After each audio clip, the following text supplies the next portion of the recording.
تاریخ افغانستان کیا ہے؟ افغانستان کو گریو یارڈ آف امپائرز کیوں کہا جاتا ہے؟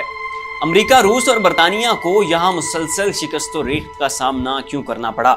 اب چائنا افغانستان میں دلچسپی کیوں لے رہا ہے؟ افغانستان کا مستقبل کیا ہے اور ان کشیدہ حالات سے پاکستان کس قدر متاثر ہو سکتا ہے؟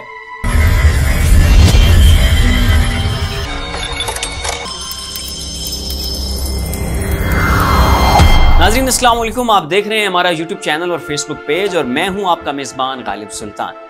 ہماری آج کی یہ ویڈیو اپنے ناظرین کی خواہش کو مد نظر رکھتے ہوئے تاریخ افغانستان پر بنائی گئی ہے۔ تو آئیے ناظرین، افغانوں کی دلچسپ اور دل دہلا دینے والی تاریخ کا جائزہ لیتے ہیں۔ اس وقت افغانستان سے امریکی فورسز کا انخلا اپنی حتمی شکل اختیار کر چکا ہے۔ افغان طالبان افغانستان کے بیشتر حصوں پر قبضے کا دعویٰ کر چکے ہیں۔ آخرکار عالمی دنیا اور امریکی ادارے طالبان کو افغانستان کے فاتح قرار دے رہے ہیں۔ اس جنگ میں بھارت کے $3 بلین ضائع ہو چکے ہیں۔ امریکہ بہادر نے گزشتہ 20 سالوں میں مجموعی طور پر $2 ٹریلین افغانستان میں جنگ کے دوران اڑائے، لیکن سب کو حاصل کیا ہوا؟ صرف اور صرف شکست و ریخت۔ افغانستان ایک ایسی سرزمین ہے جسے آج تک سر نہیں کیا جا سکا۔ یہاں پر حملہ آور ہونے والے ہر ملک کو یہ تنبیہ کی جاتی رہی کہ افغانستان میں گھسنے کی غلطی نہ کرنا۔ اس تنبیہ کے باوجود جن ممالک نے یہ غلطی کی انہیں شکست کا سامنا تو کرنا ہی پڑا، لیکن ساتھ ساتھ وہ یہاں سے اپنی جڑیں بھی کھوکھلی کروا کر گئے۔ ناظرین، جغرافیائی اعتبار سے افغانستان کو ایک اہم حیثیت حاصل ہے۔ یہ ایک طرف روس سے جڑا ہے تو دوسری جانب ایران اور ترکی کے ذریعے یہ یورپ سے بھی ملتا ہے۔ روس کو گرم پانیوں تک رسائی صرف براستہ افغانستان ہی مل سکتی ہے۔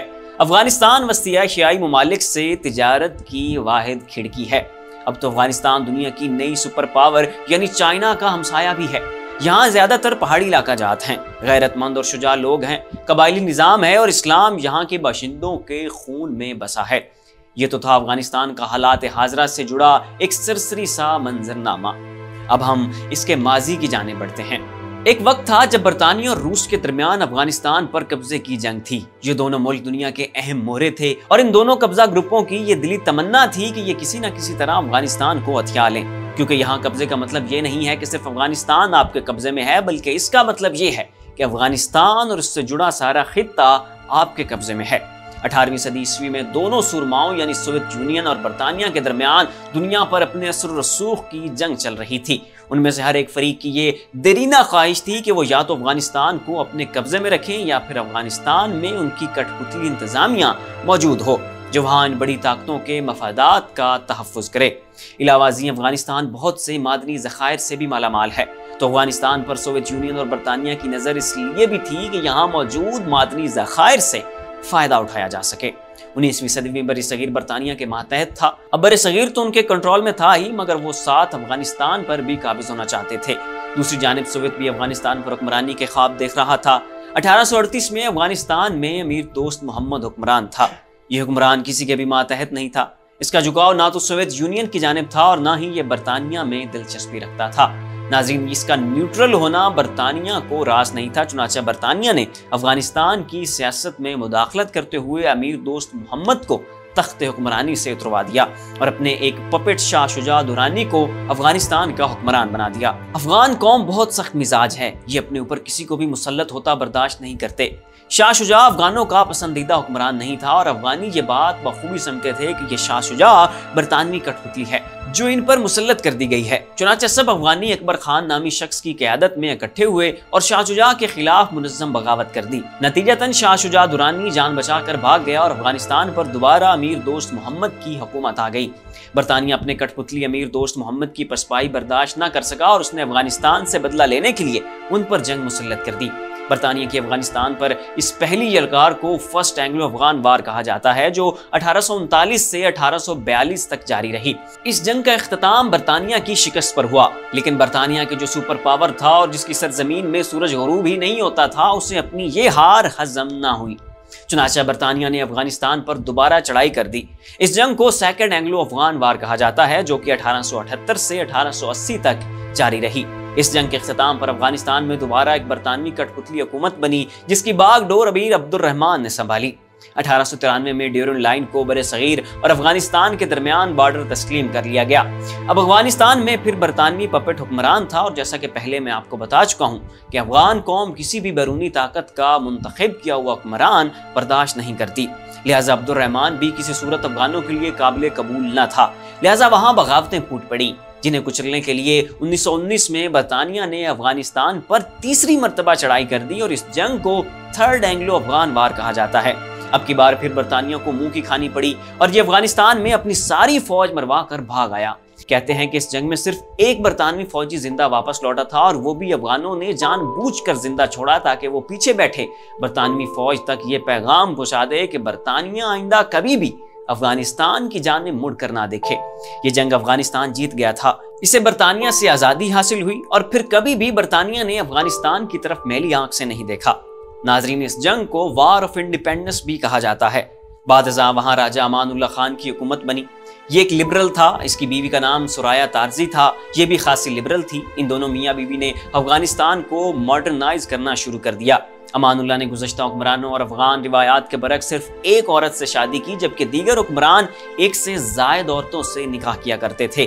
امان اللہ کی بیوی سرایا نے ایک خطاب کے دوران اپنا نقاب تک پھاڑ دیا اور عورتوں کو پردے سے آزادی دلانے کی مہم شروع کر دی۔ ان کے دور میں عورتوں کی تعلیم پر خصوصی توجہ دی گئی، نئے تعلیمی ادارے بنائے گئے، عورتوں کے حقوق کے لیے نئے قوانین متعارف ہوئے، عورتوں کو طلاق لینے کا حق دیا گیا، اور سیکولر جسٹس سسٹم اور سیکولر نظام تعلیم مرتب کیا گیا۔ افغانی جو دین اور قدامت پسندی کے بڑے فلیگ بیریئر تھے، ان سے یہ ماڈرنزم برداشت نہیں ہو سکتا تھا۔ امان اللہ کے خلاف 3 بغاوتیں پھوٹی، جن میں سے پہلی 2 ناکام ہوئی، لیکن تیسری کامیاب رہی۔ ہوا کچھ یوں کہ 1929 میں امان اللہ اپنی زوجہ کے ہمراہ برطانیہ دورے پر گیا۔ یہ جیسے ہی وہاں پہنچا، پیچھے سے اس کی حکومت کا تختہ الٹ دیا گیا۔ یہاں ایک اور بھی رائے پائی جاتی ہے، اور وہ یہ ہے کہ امان اللہ برطانیہ کے خلاف تھا، چنانچہ برطانیہ نے امان اللہ کو اقتدار سے ہٹانے کے لیے اسے برطانیہ بلایا۔ اس سفر کے دوران امان اللہ کی لبرل بیوی کی گندے گندے اینگل سے تصویریں اتاری گئیں، اور پھر وہ تصویریں پیچھے افغانستان بھیج دی گئیں۔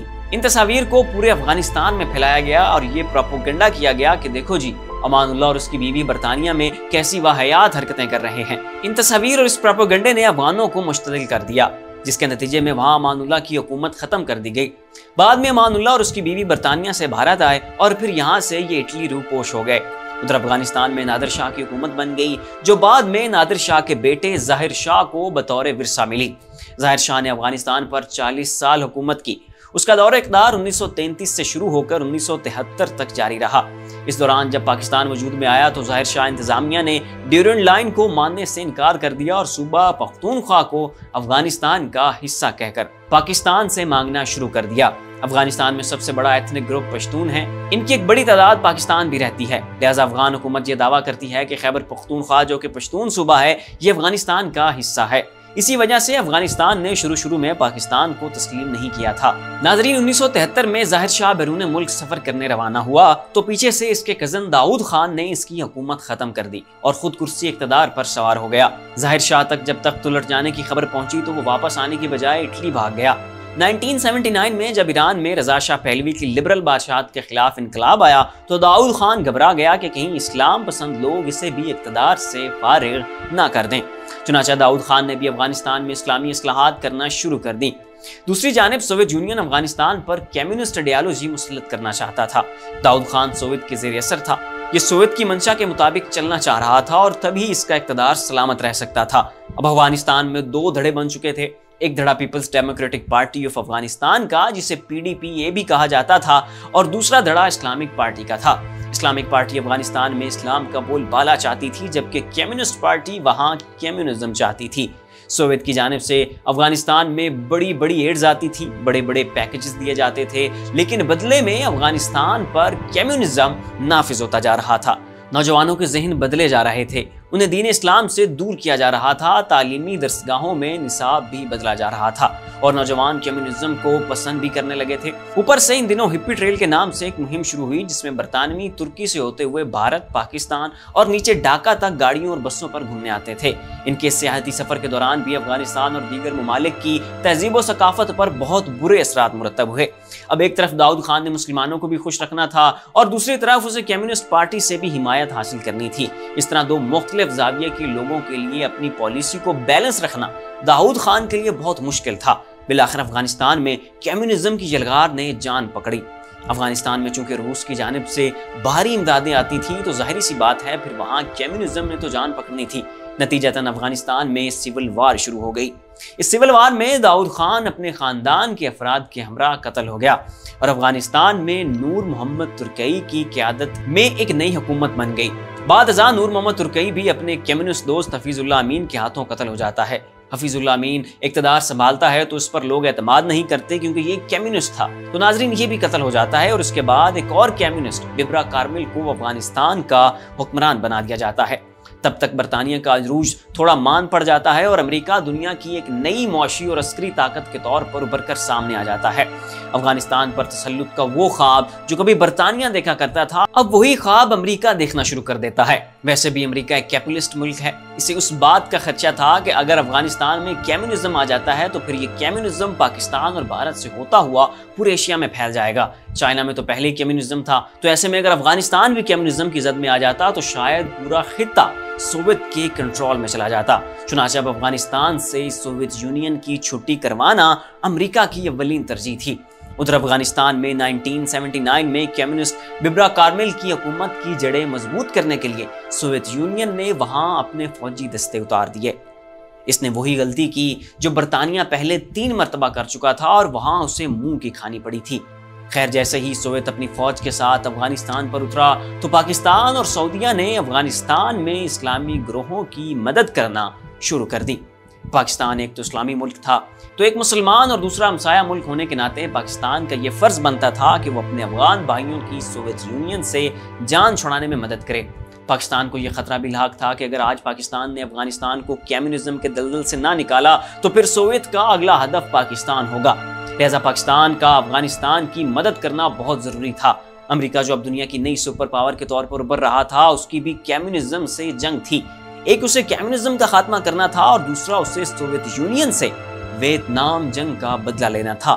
ناظرین، افغان جنگ سے پہلے سوویت یونین امریکہ کو ویتنام میں ایک جنگ ہرا چکا تھا۔ امریکہ سوویت سے اپنی اس ہار کا بدلہ بھی لینا چاہتا تھا۔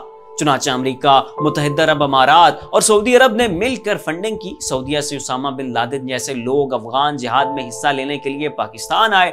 پاکستان میں افغان مجاہدین کو فوجی ٹریننگ دی جاتی رہی۔ امریکہ کی جانب سے انہیں اچھا اسلحہ اور اینٹی ایئر کرافٹ میزائل دیے گئے، جس سے 10 سالوں کے اندر افغان مجاہدین نے افغانستان سے سوویت یونین کی سرخ آرمی کا خاتمہ کر دیا۔ سوویت یونین پر اس پسپائی کا ایسا برا اثر پڑا کہ سوویت یونین ٹوٹ کر صرف روس رہ گیا۔